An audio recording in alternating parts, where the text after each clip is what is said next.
Es del 16 de julio del 2018. Imagínese, senador Carlos Meisel. Que yo no defiendo lo indefendible, como sí pasa en los Petro Believers. Creo que el doctor Meisel no conoce en detalle algunos temas que vale la pena aclarar. Es que de acuerdo nacional estamos hablando desde hace muchos años y yo no sé si ustedes se acuerdan, pero fíjense, vea, esto pasa, esto lo encontré. Pero Un segundito, esto lo encontré. Esta declaración del presidente Duque.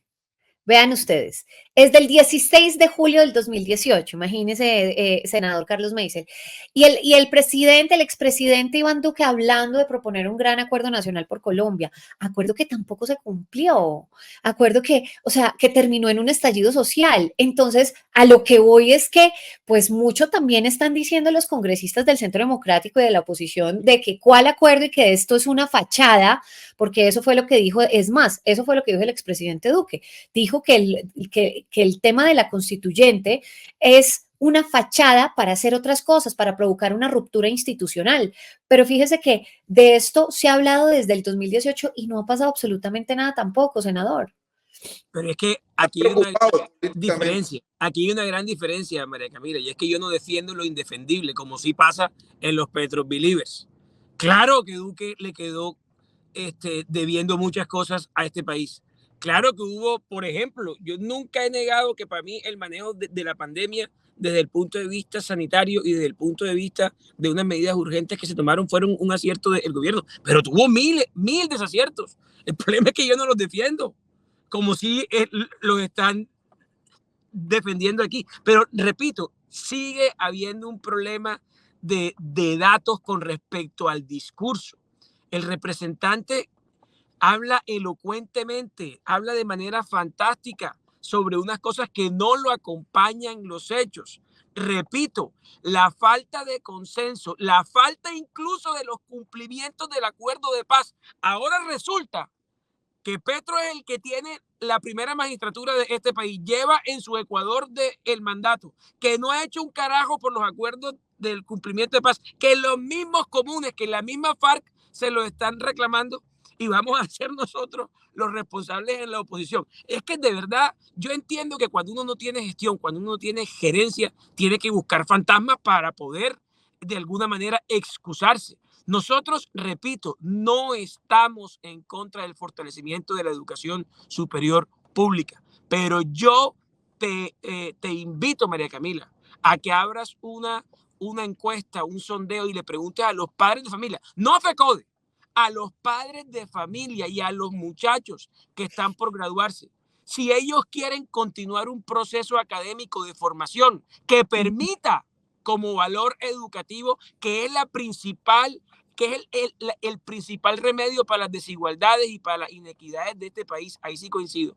Pero si ellos prefieren en una infraestructura pública que hoy no existe y que se va a demorar muchos años construyéndola, porque aquí lo que estamos jugando es con generaciones de seres humanos. Si ellos prefieren encontrar un sitio, así sea privado, subsidiado por el Estado, donde ellos puedan continuar su proceso educativo o que se condenen a vivir en un mototaxi o que se condenen a cualquier oficio que les toque hacer para no morirse de hambre. A mí sí me gustaría abrir ese debate, que en nada riñe con que el gobierno desde los presupuestos nacionales no pueda fortalecer la educación superior. Pero lo que pasa es que estas retóricas no van a favor del ciudadano, van a favor de sus colectivos, van a favor de sus activistas. Y esa es la gran diferencia entre estas posturas, María Camila, entre defender lo indefendible, como decirme a mí que el presidente Petro es un tipo vocacionalmente de consenso cuando echa a todos los ministros que medio le dicen que no están de acuerdo en algo con respecto a estas posturas que uno sí acepta cualquier autocrítica y acepta cualquier cosa y cualquier faltante. Bien. Esa es la pequeña diferencia. Representante Becerra, algo final que quiera decir porque ya vamos a acabar este debate. No, yo primero te quiero invitar, María Camila, a que si lo consideras, en algún momento hagamos un debate sobre el tema educativo y la reforma educativa. Total. Bienvenido. Creo que el doctor Meisel no conoce en detalle algunos temas que vale la pena aclarar sobre el tema de la reforma educativa, como por ejemplo el tema que tiene que ver con la eficiencia de los recursos públicos. Una cosa es seguir financiando programas como Ser Pilo Paga, donde tú por cada estudiante pagas 30 millones en algunas universidades privadas y con esos 30 millones podrías tener 4 o 5 en la universidad pública. Buenas. Paso por acá para darles una pausa y decirles que se suscriban rápidamente acá. Clic, suscríbanse.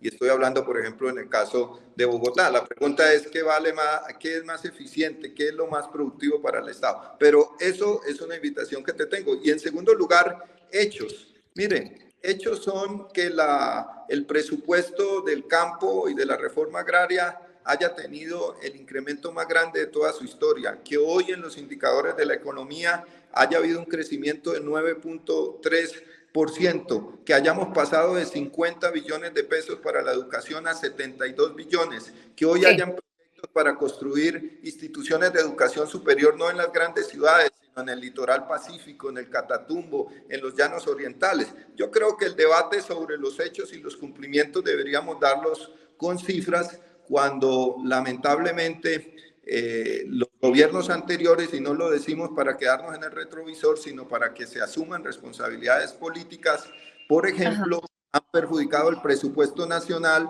porque realizaron créditos por sumas exageradas que hoy, de manera responsable para manejar fiscalmente el presupuesto con rigor, el presidente ha tenido que pagar, como el tema del fondo de los combustibles. Entonces, creo que vamos a ver. los hechos y las cifras muestran otras cosas y que hay que insistir, a pesar de las diferencias, en un acuerdo nacional, y ese es el mensaje de los cambios que está haciendo el presidente en su gabinete, y creo que es lo que necesita Colombia, más allá de lo que necesitamos los políticos.